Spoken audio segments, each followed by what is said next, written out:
Good afternoon, everybody. I'm Mary Love and welcome to Country Living.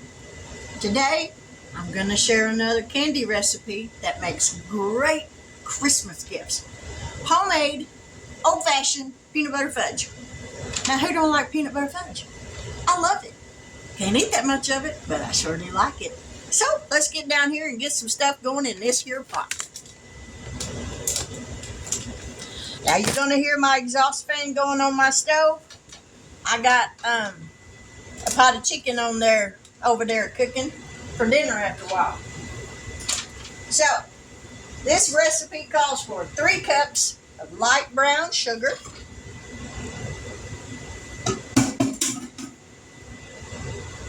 2/3 cup, which is a little 5-ounce can of evaporated milk.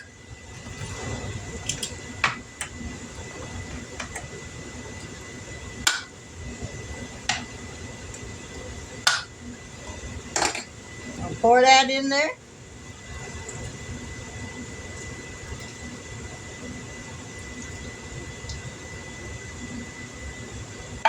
And we're going to add a 1/2 cup, which is equivalent to 1 stick of butter. I'll be right back. I measured out too much butter. Okay, don't do like I just did. I almost put a cup of butter in there when it calls for a 1/2 cup, which is equivalent to 1 stick. Whew, that would have been bad.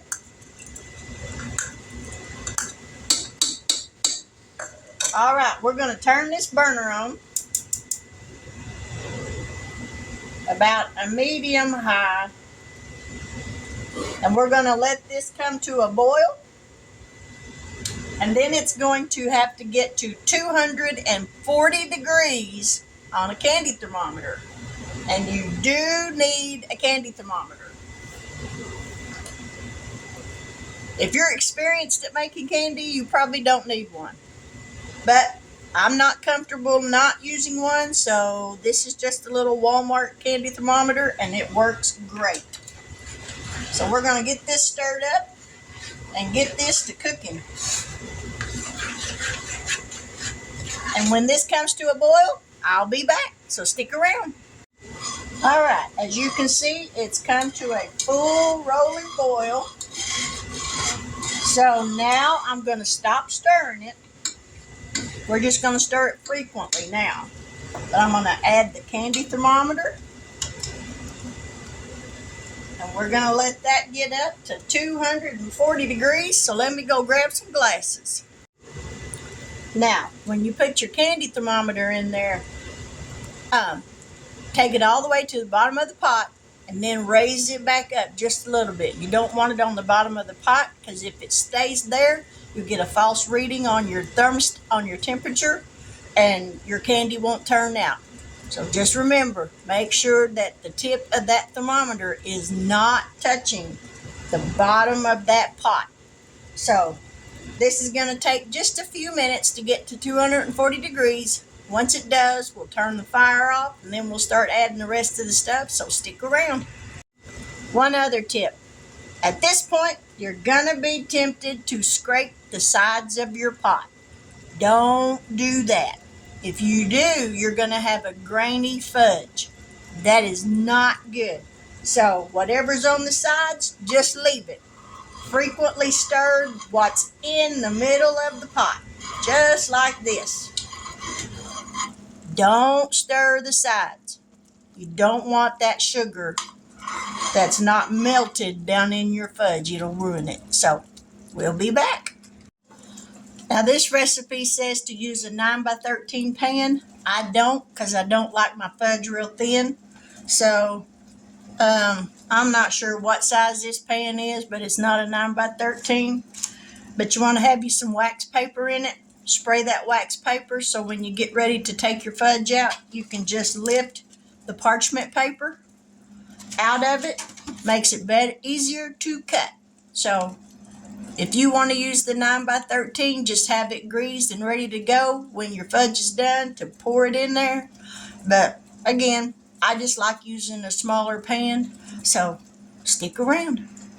All right, that's to 240 degrees. Now we're going to add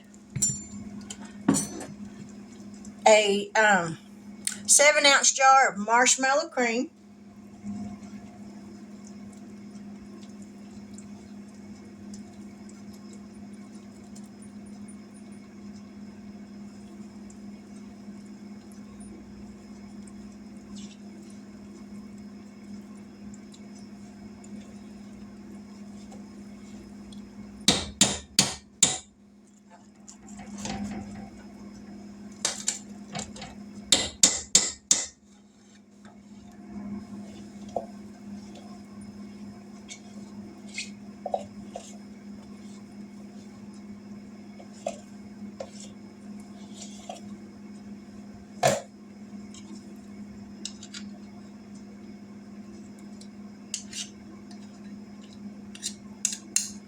We're going to add a cup of peanut butter.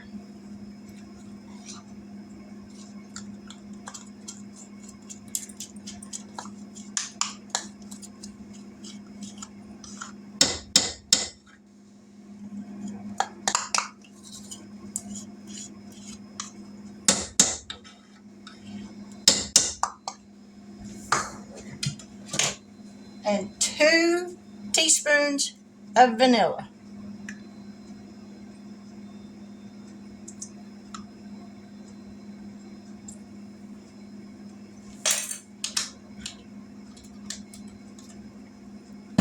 Now we get some exercise and get this all stirred up. Now this recipe calls for some miniature marshmallows and chopped nuts, but I don't like putting that in there, so I don't add that.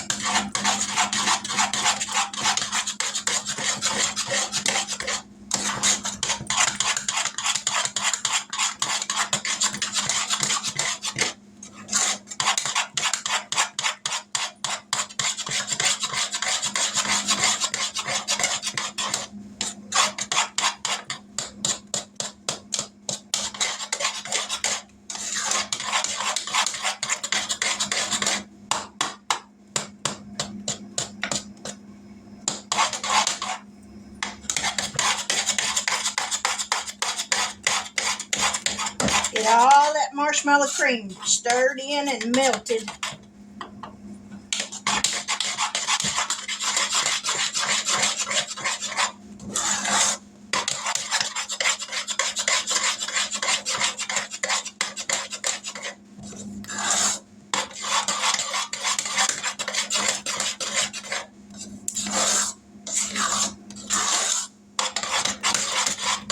Alrighty, let's go over here. Pardon the jostling. Now we got our pan ready. We're going to dump this in.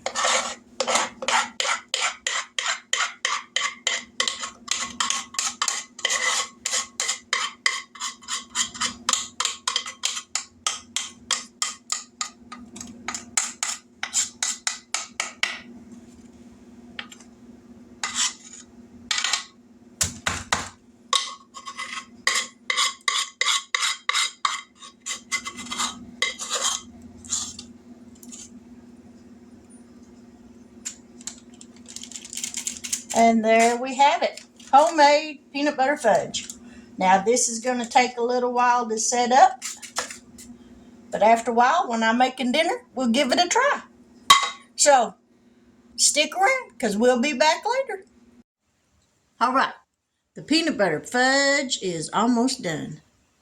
Doesn't that look good? Now, I'll put the recipe down below in the description box when I get back home. I got to go take a friend of ours to dialysis, and we'll get this all uploaded. And that is so good. Still just a little bit warm. But man, that is delicious. Pastor Ben, see this? This is good. But with that, I'd like to welcome all my new subscribers. Thank you so much for joining my channel. I truly appreciate it. If this is your first time for watching, if you like this video, I hope that you will sincerely consider subscribing. And if you do so, please hit that bell notification so that you don't miss anything. My prayer for you today is that you have a wonderful afternoon, that your evening goes without a flaw, that God richly blesses you with something that you've asked Him for a long time, and it hadn't happened yet. But you hang in there, because it's going to. God's no respecter of persons. His word says that what He does for one, He'll in fact do for another. We just got to stand in faith and believe that He will. He loves you more than you love yourself. So you just hang in there. His blessings are coming. He's going to open up the windows of heaven and pour out a blessing upon you, so much so you can't contain it. Now that's awesome. And that's a promise. So with that, I will say good afternoon. God bless and take care. And we'll be back here after a while with some dinner. So see you later.